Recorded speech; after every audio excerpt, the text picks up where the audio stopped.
Selamat pagi, salam Pancasila, salam sehat bagi kita semua. Hari ini kita akan membahas pelajaran anti korupsi. Hal pertama yang perlu diperhatikan adalah apa sebenarnya yang membuat korupsi itu sangat ditakuti atau barangkali korupsi itu sangat disukai oleh setiap orang. Tidak ada satupun negara di dunia ini yang terlepas dari praktek korupsi. Tentu seberapa banyak korupsi itu sudah menjadi kebiasaan atau yang biasa dipraktekkan dalam negara tersebut. Atau barangkali negara tersebut sudah mendapat julukan negara korupsi terbesar di dunia.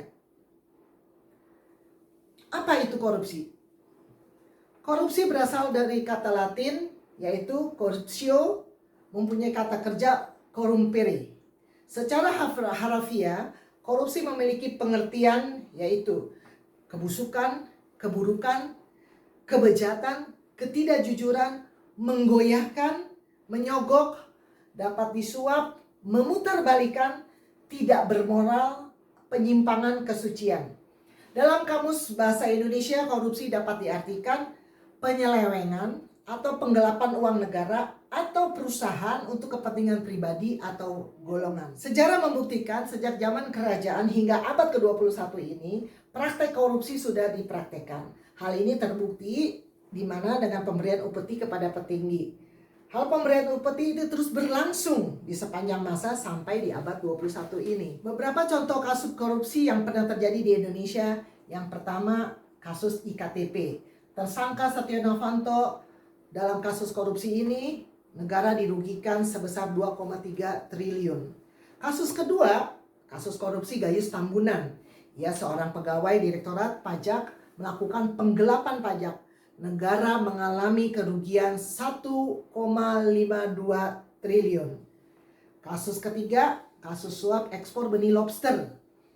Kasus korupsi ekspor benih lobster ini dilakukan oleh mantan Menteri Kelautan Edi Prabowo yang melakukan kebijakan memperbolehkan ekspor benih lobster yang sebelumnya ekspor benih lobster ini dilarang oleh Ibu Susi. Sampai saat ini kasus korupsi benih lobster masih dalam tahap penyidikan KPK dan menyita sebanyak 89,9 miliar. Keempat, kasus korupsi bansos COVID-19.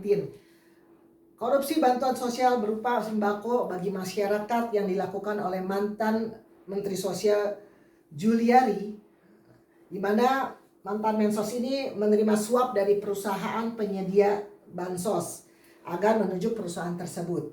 Bahkan nilai paket sembako untuk masyarakat dipotong untuk setiap paketnya. Kasus ini baru masuk persidangan 21 April 2021. Inilah sebagian kecil contoh kasus korupsi yang terjadi di Indonesia.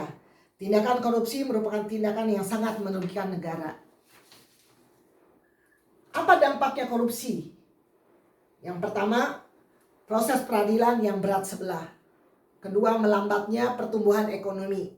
Ketiga, menurunkan tingkat investasi. Keempat, menurunkan tingkat kebahagiaan masyarakat. Contohnya, jalan-jalan pada rusak, banjir di mana-mana. Biaya sekolah menjadi mahal. Biaya rumah sakit pun menjadi mahal. Biaya obat-obat apalagi menjadi mahal. Hidup rakyat menjadi susah dan miskin. Tetapi terlepas dari dampak negatif ini, mengapa korupsi masih merajalela? Hal ini disebabkan dari beberapa faktor. Yang pertama, karena tuntutan pribadi. Yang kedua, karena adanya kesempatan. Ketiga, karena kurangnya pengawasan. Hidup adalah pilihan. Memiliki nilai integritas dan tidak korupsi juga pilihan. Korupsi melanggar hukum. Korupsi itu tidak baik. Korupsi harus diberantas. Ayo, kobarkan semangat Pancasila. Katakan tidak pada korupsi. Wujudkan Indonesia bebas korupsi.